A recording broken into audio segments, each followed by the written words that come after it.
Good day, everyone. Thank you for giving me the opportunity to share in this workshop, even though I cannot join you live today. I am Hazel from Child Rights Coalition Asia. We are a regional network that currently has 16 member organizations based in 13 countries, with a secretariat based in the Philippines, where I am speaking from right now. What I want to share with you today is about the set of guidelines that we released in March 2021.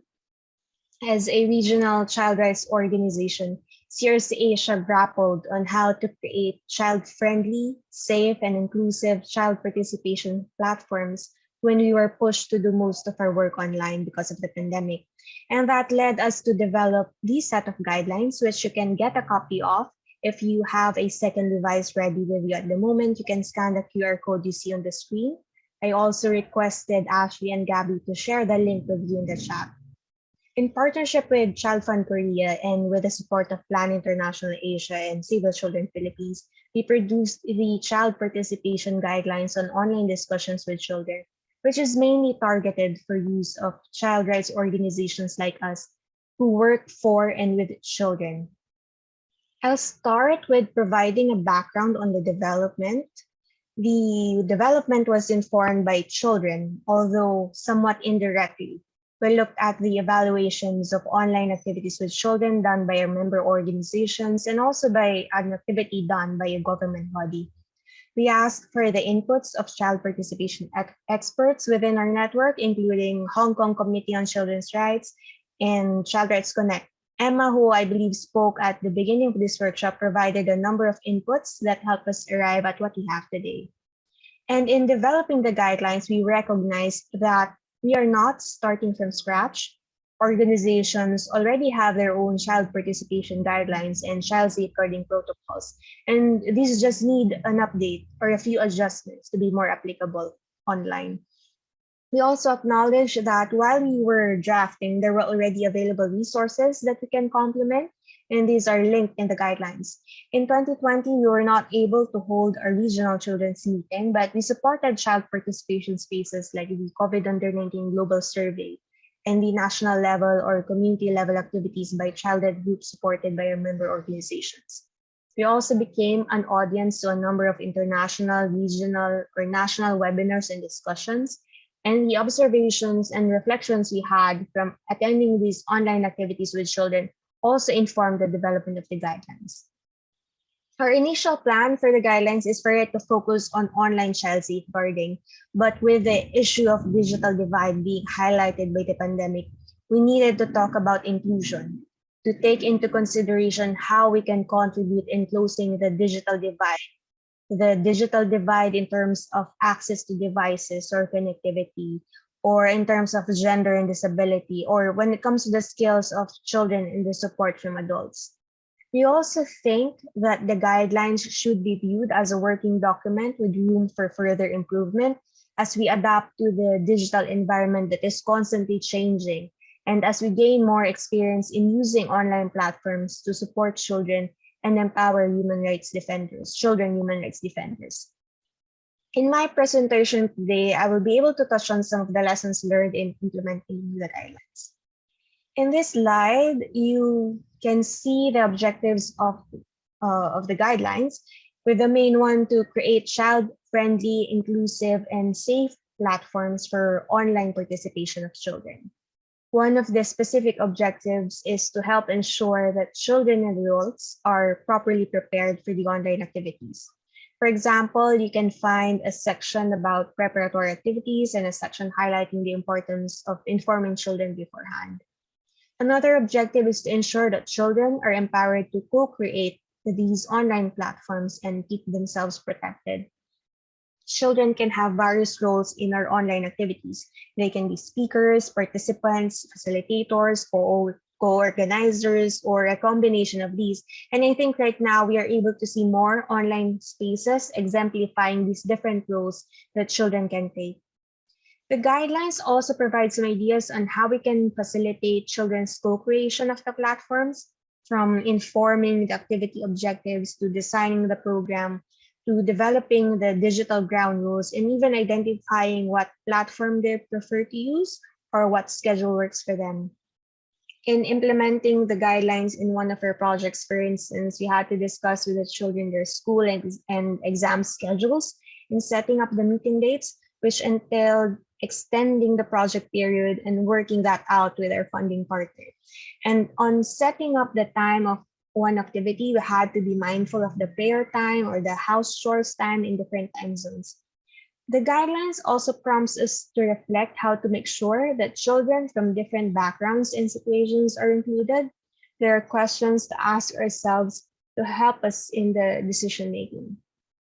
Lastly, the guidelines has some suggestions on what we can do to address the inherent risks in online space and ensure that the children involved in the online activities are protected. I promised Ashley and Gabby to keep my video under 15 minutes, so I'll not be able to discuss all the contents of the guidelines, but I'll talk about some parts and share some of our experiences, either in the development or in the implementation of the sections. I'll start with a point about using hybrid methods, and this is due to the digital divide.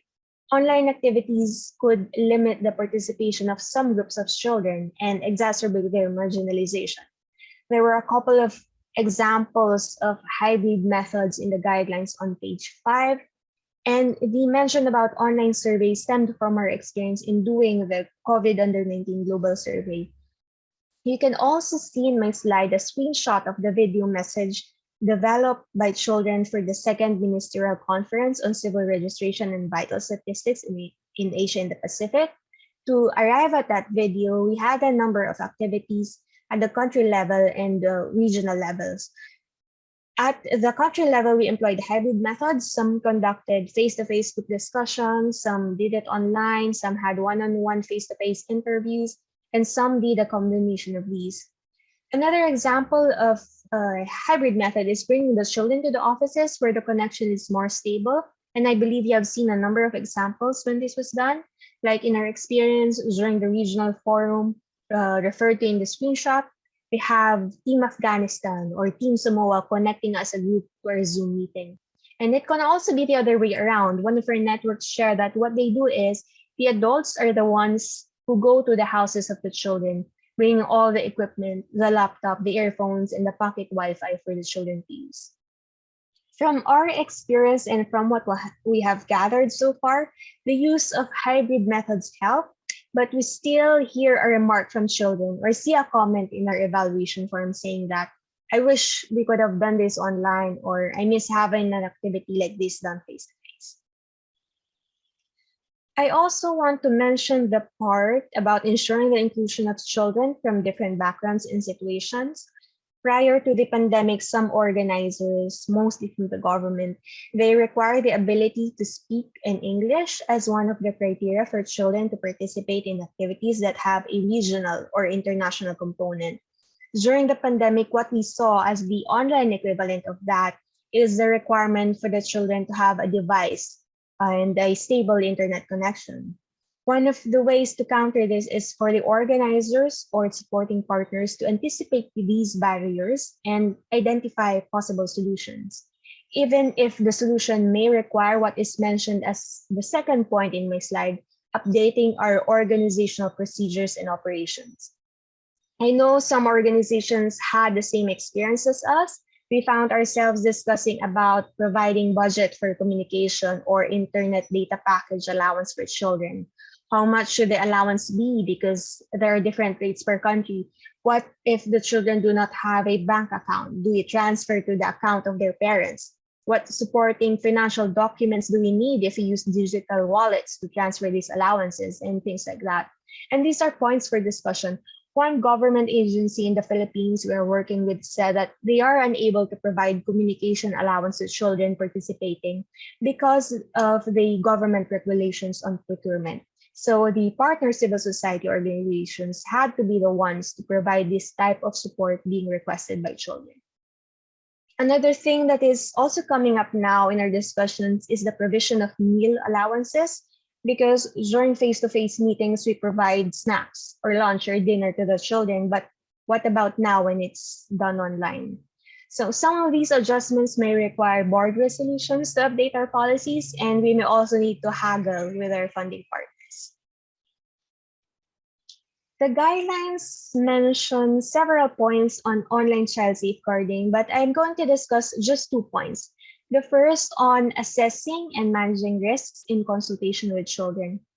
During the national launch of the global study on children deprived of liberty, our member organization, Child Rights Coalition Cambodia or CRC Cambodia, worked with child-led groups in organizing the event. It's a sensitive issue, and CRC Cambodia shared several instances when they had to find that balance between child participation and child safeguarding. Several things came up, and some were not explicitly mentioned in the guidelines. One of these is providing options on camera use. They had a child speaker who experienced being imprisoned. So, privacy and confidentiality is crucial in this event attended by government officials. They had to agree with the child speaker if he wants to record a video message or deliver the message live while wearing a face mask or showing the body without the face or a silhouette behind the screen, or using audio only with the camera off. Ultimately, they decided to use a recorded video message, but what we picked up from that is that whenever we do group photos or group screenshots right now during our online activities with children, we mention those camera use options again, that the children can turn off their video or point the camera somewhere else or just show a finger heart like this if they want. Recently, CRC Asia held a session during the World Congress on Justice with Children, where we had a child human rights defender from Myanmar as speaker. As you know now, Myanmar is not a safe place for human rights defenders. At the moment, we had to put up several measures. And in relation to the use of camera, our young speaker wanted to deliver her message and the messages of other children live.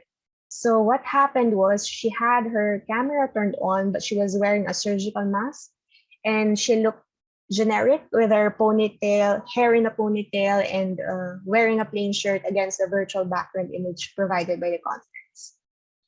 Another point on child safeguarding in the guidelines is about the identification of participants.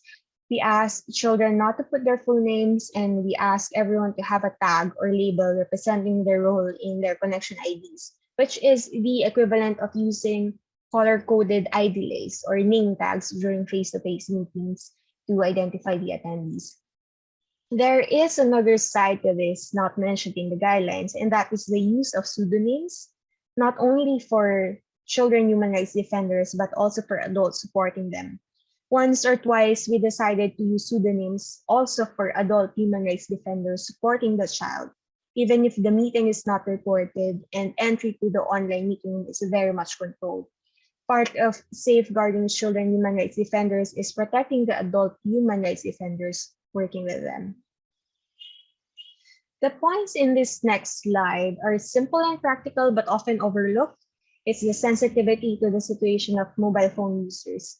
Children connect online using mobile phones, and sometimes it is only the device that they have. And also, this is not mentioned in the guidelines, but I heard from children in one event that children's mobile phones have limited capacity and speed, that even turning on or off the microphone or video takes a while.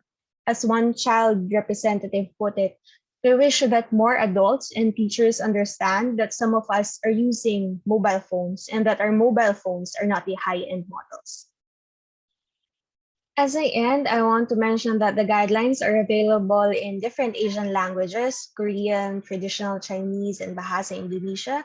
We also got a request to develop a summarized version, so we did that as well. And right now, we are working on the animated videos on the select sections of the guidelines. We welcome translations to other languages, and if you're interested, please feel free to reach me. You can see my contact information here. And I want to end by saying that, as you well know, children human rights defenders recognize the role of the digital environment in their advocacy work. In the past, we had requests from children to build their capacity on using social media for their campaigns. And we see children pushing for actions in relation to children's rights in the digital environment. Now, with the pandemic and movement is restricted, we learned that aside from being a space for advocacy work, the online meetings and discussions with their peers have also become helpful for the mental health of children human rights defenders. Children want to have these discussions. They are active citizens who want to be part of the conversation and be involved. So, as the world deals with the pandemic, we should grab the opportunity presented to us to empower children to develop their skills and leadership in civic engagements at different levels of governance. Thank you very much.